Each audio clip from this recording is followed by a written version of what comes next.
hey, sad news. And it hits harder for us here in Minneapolis because of our connection to the Mary Tyler Moore Show. But we lost Lou Grant over the weekend. Yes, 91. 91. Ed Asner passed away, and again, this is kind of a punch in the gut for two reasons. First, he's one of the greatest television actors ever. Yep. Oh, most decorated too. Yeah. There's no question. Don't debate us. That's hilarious. it. There's a period on the end of that sentence.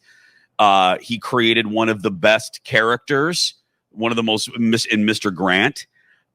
He's one, and that character was the first to go from a comedy to a drama. Oh, that's right. A spinoff. Yeah, the spinoff of Lou Grant was a drama, but the character of Lou Grant started on a sitcom on the Mary Tyler Moore Show. And then, of course, all you youngins, you know him from Up, from playing Carl and Elf. Yep. I mean, he was in everything. I mean, he never stopped working. No, and he was always a guest. He was a Modern Family. Yeah. And always working. You're right. Popped up everywhere. Oh, Grace and Frankie. Yeah. Dead to Me. Cobra Kai. He was even in. Well, I retweeted so I said there's two reasons. Obviously, the obvious is because of Minneapolis's connection to WJM and the Mary Tyler Moore Show. Mm-hmm. But I came across this tweet and it broke me. Oh, what did it say? It was from Ed, because Ed was really active on Twitter. He tweeted a lot. He tweeted a day ago, like a day before he died. Oh my gosh. But this is a tweet from May of this year, right after Gavin McLeod passed away. Gavin, obviously, Captain Steubing on the Love Boat, and Murray on Mary Tyler Moore. Yeah. Ed wrote, "My heart is broken. Gavin was my brother, my partner in crime and food, and my comic conspirator. I'll see you in a little bit, Gavin. Tell the gang I'll see them in a little bit. Betty, it's just you and me now." Oh. And it hit me like Betty White? It hit me like a bread truck. Yeah. It hit me like a bread truck that out of the cast of the Mary Tyler Moore Show, that's it. That's it. We only have Betty.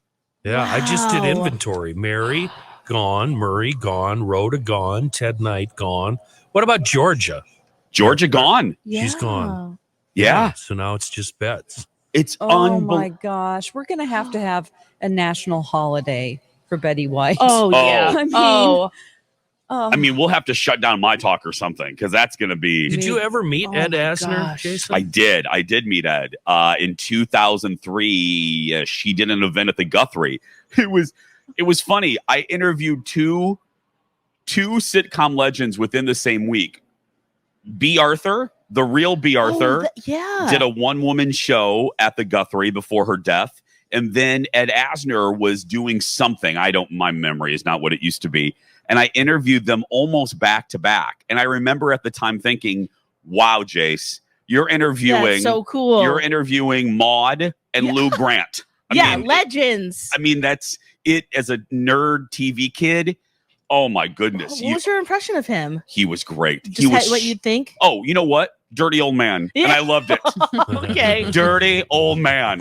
And he was hysterical. I walk into the room and it was just, it was a little less formal than the junkets where there's a, 4 20-somethings with a clipboard and a timer. Yeah. I walk in, I think it's just the Guthrie or the theater person. And he walks in, he goes, "Get in here." And I said, "Hi." And he goes, "Sit down." And I sat down and he goes, "Ask me your questions so we can get out of here." And I started laughing. And he was kidding, and he just laughed the whole time. And did he need a lot of questions, or could he kind of just go after you kind of just one drop and boom? He was one of those I call a Robin Williams, where that's what I thought. You ask one. Well, I didn't even ask Robin Williams any questions. No? He just heard Jason from Minneapolis when they announce you, and Robin went off for 7 minutes. When I interviewed him for Night at the Museum. Remember, I was in DC. I remember that. Yeah. I flew to DC to interview Robin Williams and Owen and the whole cast. And I walk, and they announce you as you walk in. Yeah. And the producer goes, "Okay, Robin, this is Jason from Minneapolis." And he goes, "Minneapolis, home of Prince." And then he starts doing a Prince imitation. And then he goes to doing a Fargo imitation. And by the time he was done, Owen is sitting there. Owen says nothing. and Robin is up. He's doing imitations of Minnesotans, and then he's doing an imitation of the blue ox. He goes, "Why is the ox blue? Why can't the ox be green?" And then by the time he gets done, the woman goes, "You have 30 seconds." And scene. But Ed Asner was the same. Yeah, and I then, can imagine that he would just start going and what I loved is he knows what you need. He suffered this fool because I had 1,000. Just if any of us were in the room with him, Kenny especially, he suffered through my nerd-esque questions about MTM, about Mary Tyler Moore, and he wasn't irritated.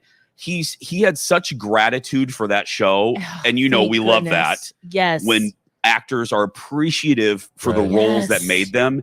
He loved that show and appreciated what Lou Grant meant to people and what that show meant to people, and especially this city.